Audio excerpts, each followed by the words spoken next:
الرحمن الرحیم۔ عزیز طلبہ السلام علیکم، میرا نام ہے ہاشم خان اور میرا مضمون ہے اردو۔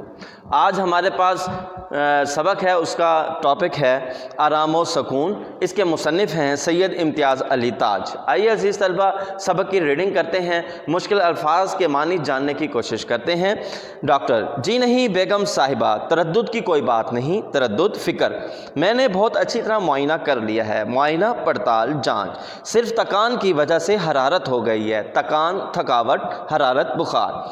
ان دنوں آپ کے شوہر غالباً شاید کام بہت زیادہ کرتے ہیں۔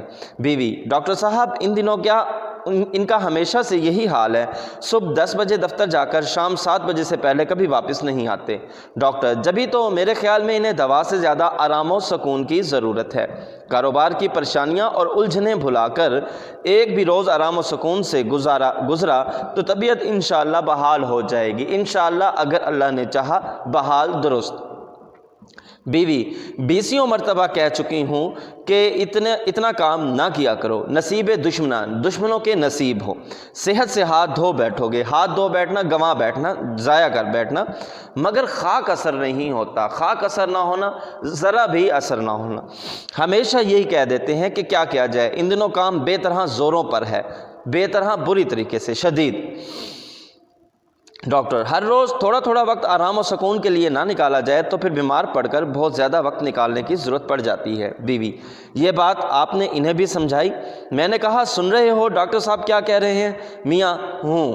ڈاکٹر: جی ہاں، میں نے سمجھا کر اچھی طرح تاکید کر دی ہے، تاکید کرنا، نصیحت کرنا کہ دن بھر خاموش لیٹے رہیں۔ بیوی: تو تاکید کیا میں نہیں کرتی، مگر ان پر کسی کے کہنے کا کچھ اثر بھی ہو؟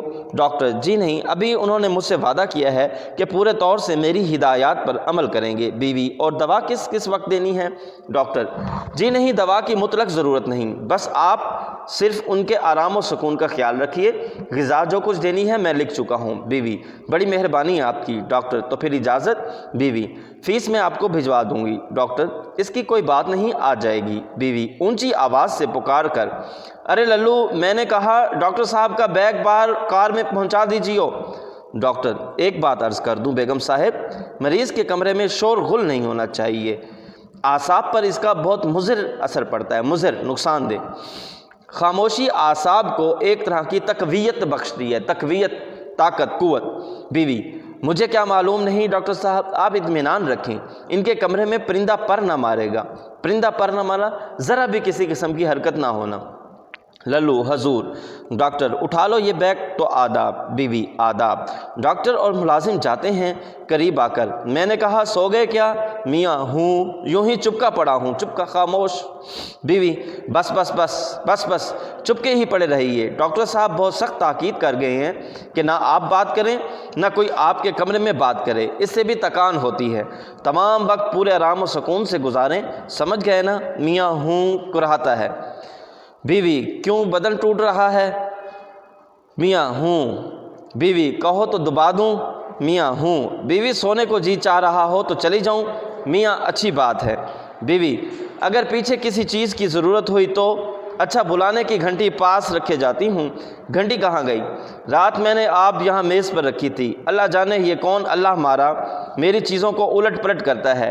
کنڈی کی آواز: کون ہے یہ نامراد؟ نامراد بد نصیب۔ ارے للو دیکھو یہ کون کواڑ توڑے جا رہا ہے؟ کواڑ، دروازہ۔ للو دور سے: سکا ہے بیوی جی، سکا، ماشکی، پانی پلانے والا۔ بیوی: سکا، گھر میں بہرے بستے ہیں کیا جو کم وقت اتنے زور سے کنڈی کھٹکھٹاتا ہے؟ اللہ مارو کو اتنا خیال بھی تو نہیں آتا کہ گھر میں کوئی بیمار پڑا ہے۔ ڈاکٹر نے تاکید کر رکھی ہے کہ شور غل نہ ہونے پائے، اس سے کہو کہ یہی وقت ہے پانی لانے کا۔ اچھا، اچھی خاصی دوپہر ہونے کو آ گئی ہے، کل سے اتنی دیر میں آیا تو نوکری سے الگ کر دوں گی۔ میں نامراد کو 20 مرتبہ کہلا چکی ہوں کہ صبح سویرے ہو جایا کرے، کان پر جوں نہیں رینگتی، کان پر جوں نہ رینگ رہا، ذرا بھی اثر نہ ہونا۔ میاں: ارے بھائی بخشو اسے، بخشو، معاف کر دو۔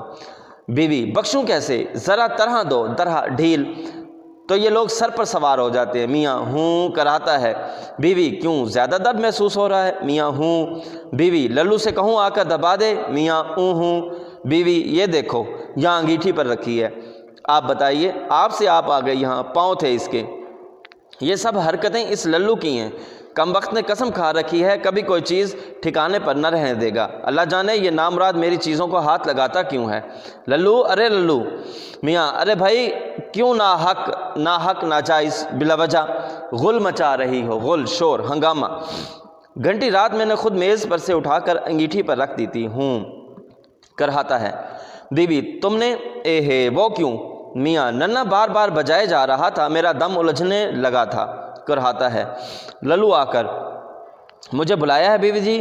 بیوی، کم وقت اتنی دیر سے آوازیں دے رہی ہوں، کہاں مر گیا تھا؟ للو، گودام سے ریٹھے ڈھونڈ رہا تھا۔ ریٹھے ایک جڑی بوٹی کا پھل ہے جس سے بال کالے کرنے کے لیے، دھونے کے لیے استعمال کیا جاتے ہیں۔ بیوی، صبح سویرے کہا تھا، کم وقت تجھے اب تک ریٹھے مل نہیں چکے؟ للو، جی مہلت بھی ملے، مہلت، موقع، فرصت۔ ادھر گودام میں جاتا ہوں، ادھر کوئی بلا لیتا ہے۔ بیوی، بڑا کام رہتا ہے نا بیچارے کو، سر کھجانے کی فرصت نہیں ملتی۔ بھاگ یہاں سے، نکل جا کر ریٹھے ڈھونڈ۔ للو جاتا ہے تو یہ گھنٹی یہاں تمہارے سرہانے رکھی جاتی ہوں، سرہانے سر کے پاس۔ میاں، کرا کر کواڑ بند کرتی جانا، کواڑ، دروازہ۔ بیوی، پیچھے اکیلے میں جی تو نہ گھبرائے گا؟ میاں تنگ آ کر، نہیں بابا نہیں۔ بیوی، ارے ہاں، یہ تو میں نے دیکھا ہی نہیں۔ ڈاکٹر صاحب کھانے کے لیے کیا کیا چیزیں لکھ گئے ہیں، کہاں گیا ان کا لکھا ہوا کاغذ؟ اے لو، یہ نیچے پڑا ہوا ہے، ابھی کہیں کوڑے میں چلا جاتا تو۔ مالٹڈ ملک، نارنگی سنترے کا رس، ساگو دانہ ایک غلہ اناج ہے جس کو مریض نرم غذا کے طور پہ استعمال کرتے ہیں۔ ساگو دانے کی کھیر کیا تیار کرا دوں اس وقت؟ میاں، جو چیز چاہے۔ بیوی، اس میں میرے جی چاہنے کا کیا سوال، کھانا آپ کو ہے یا مجھے؟ میاں، ساگو دانہ بنا دینا تھوڑا سا۔ بیوی، بس اس سے کیا بنے گا، یخنی پی لیتے تھوڑی سی، چوزے کی یخنی بنوائے دیتی ہوں، مکوی چیز ہے، مکوی قوت بخش۔ بیوی، میاں بنوا دو۔ بیوی 2 قدم چلتی ہے، مگر میں نے کہا دیر لگ جائے گی یخنی کی تیاری میں، چوزہ بازار سے منگوانا ہوگا۔ اس للو کو تو جانتے ہو، بازار جاتا ہے تو وہیں کا ہو رہتا ہے۔ میاں، ہوں۔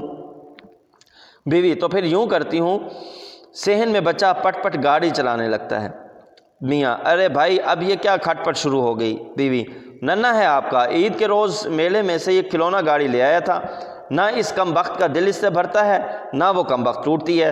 ارے میں نے کہا ننھے، نہیں مانے گا نامراد، چھوڑ اس اپنی پٹ پٹ کو، جب دیکھو لیے پھر رہا ہے۔ صاحبزادے کا دل کسی طرح پر ہونے ہی کو نہیں آتا، دل پر ہونا سیر ہونا۔ چولہے میں جھونک دوں گی، جھونک دینا، جلا دینا۔ اس کم وقت کو اتنا خیال بھی نہیں آتا، ابا بیمار پڑے ہیں، شور غل سے ان کی طبیعت گھبراتی ہے۔ میاں، ہوں کراتا ہے۔ بیوی، کم نہیں ہوا درد؟ میاں، ہوں۔ بیوی، تو میں کیا کہہ رہی تھی، کھانے کا پوچھ رہی تھی۔ پھر ننھے کی پٹ پٹ کی آواز، پھر وہی، نہیں مانے گا نامراد، ٹھہر تو جا۔ غصے میں جاتی ہے، میاں کراتا ہے، دور سے بیوی کی آواز آ رہی ہے، چھوڑ اپنی یہ پٹ پٹ، بچہ رونے لگتا ہے۔ چپ نامراد، اتنا خیال نہیں، ابا بیمار پڑے ہیں، ڈاکٹر نے کہا شور غل نہ ہو، انہیں تکلیف ہوگی۔ چپ، خبردار جو آواز نکالی گلا گھونٹ ڈالوں گی۔ بچہ رونا بند کرنے کی ناکام کوشش کرتا ہے۔ کم وقت کا جو کھیل ہے ایسا ہی بے ڈھنگا بد سلیقہ، چل ادھر، نہیں چپ ہوگا تو؟ کھینچتی ہوئی لے جاتی ہے۔ میاں اس ہنگامے سے ضد ہو کر کرائے جا رہا ہے۔ بیوی کی آواز غائب ہوتے ہی کمرے میں جھاڑو پھیرنے کی آواز آنے لگتی ہے۔ عزیز طلبہ، آج کے لیے اتنا ہی کافی ہے۔ آئیے پیراگراف کی تشریح کرنے کا طریقہ سیکھتے ہیں۔ دیکھیں عزیز طلبہ، آپ پہلے بھی جانتے ہیں کہ پیراگراف کی بورڈ کے حوالے سے جو مارکس ڈویژن ہے وہ کچھ اس طرح سے ہے۔ اگر آپ حوالہ متن لکھیں گے تو آپ کو یہاں پر 1 نمبر ملے گا، اور الفاظ کے معنی، خط کشیدہ الفاظ کے معنی لکھنے پر آپ کو 2 نمبر دیے جائیں گے۔ اور یہ ذہن میں رہے، پیراگراف کے اندر جن الفاظ کے اوپر لائن لگی ہوتی ہے صرف انہی الفاظ کے معنی لکھنا ہوتے ہیں، اور تشریح کا حصہ 2 نمبر کا ہوتا ہے۔ عزیز طلبہ، آپ کے پاس جو پیراگراف تشریح کرنے کے لیے دیا گیا ہے وہ صفحہ نمبر 50 پر ہے۔ ننھا ہے آپ کا سے لے کر چولہے میں جھونک دوں گی۔ میں نے یہاں پر پیراگراف کی تشریح کا طریقہ لکھا ہے، آئیے اس کو ڈسکس کرتے ہیں۔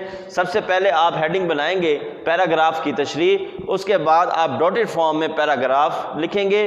یاد رہے کہ یہ ڈاٹ لگاتے ہوئے آپ نے دوسری لائن میں نہیں جانا، ایک ہی لائن میں اس کو کمپلیٹ کریں گے۔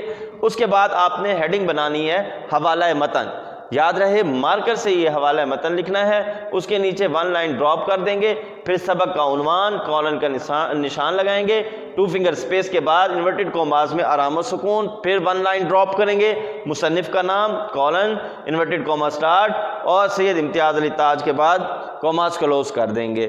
عزیز طلبہ، یہ حصہ اسی انداز سے لکھنا بے حد ضروری ہے اور اس کو سب سے پہلے لکھنا ہے۔ ایسا نہیں کرنا کہ آپ الفاظ کے معنی پہلے لکھ دیں اور اس حصے کو بعد میں لے جائیں۔ اس کے بعد آپ پیراگراف کی ریڈنگ کریں گے۔ پیراگراف کی ریڈنگ میں آپ کو 4 خط کشیدہ الفاظ نظر آئیں گے۔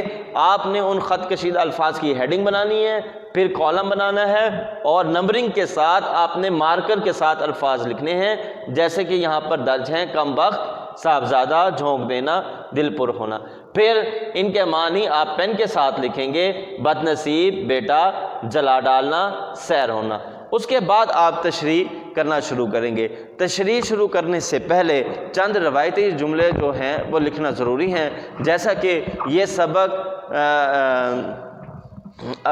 سبق شامل نصاب کتاب سے لیا گیا ہے۔ اس کا عنوان ہے آرام و سکون اور اس کے مصنف ہیں سید امتیاز علی تاج۔ اس ڈرامے میں وہ ہمیں یہ بتاتے ہیں کہ اگر کوئی شخص روزانہ کام کاج کے ساتھ مناسب وقت آرام کے لیے نہ نکالے تو وہ بیمار پڑ جاتا ہے، اور اس کے ساتھ ہی ہمیں اس سبق سے یہ نتیجہ بھی ملتا ہے، یہ درس بھی ملتا ہے کہ جو شخص بیمار ہو اس کے ارد گرد شور غل نہیں کرنا چاہیے، بلکہ اسے پرسکون ماحول دینا چاہیے تاکہ وہ جلد صحت یاب ہو سکے۔ اس کے بعد آپ پیراگراف کو اپنے الفاظ میں آسان کر کے لکھیں گے۔ یاد رہے یہ پیراگراف دیے گئے جملوں سے 3 گنا بڑھا کر لکھیں گے۔ عزیز طلبہ، اگر آپ کو اس پیراگراف کی تشریح میں یا سبق کی ریڈنگ میں کوئی مسئلہ درپیش ہو تو آپ مجھے کال کر سکتے ہیں، انشاءاللہ میں آپ کی رہنمائی کروں گا۔ والسلام۔